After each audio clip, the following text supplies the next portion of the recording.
Դու վստահաբար գիտես, որ հեծը տարիներ շարունակ թալանել է քեզ, հենց քեզ։ Հիմա կներկայացնեմ եւս մի փաստ դրա մասին վկայող։ Հեծը մեծ ընկերություն է, ամբողջ Հայաստանի էլեկտրամատակարարման մոնոպոլիստը ու իրան իր աշխատանքի համար անհրաժեշտ են նաև մոդեմներ, 4G, 3G մոդեմներ։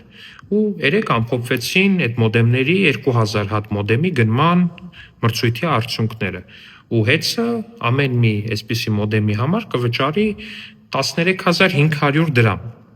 Նորմալ է առաջին հայացքից ամեն ինչ, գիտեք ինչը նորմալ չի, որ միջև պետական միջամտությունը հեծը այս նույն պարամետրերով մոդեմներից գնելա հատը գուշակեք ինչքանով 82000 դրամով։ Փորձեք գուշակել, թե որ ընկերությունից է գնել։ Տաշիր գրուպի հետ փոխկապակցված ընկերությունից։ Դուք սիրելի թոշակառուներ, դուք սիրելի ուսուցիչներ, դուք սիրելի ուսանողներ, վճարել եք կոպեկ-կոպեկ ձեր հոսանքի փողը, որպեսզի մարդիկ 13000 դրամանոց ապրանքը գնեն 82000 դրամով, հարստացնելով տաշիր ընկերությունների խմբին, որին չեմ մեղադրում, մեղադրում եմ հեծին։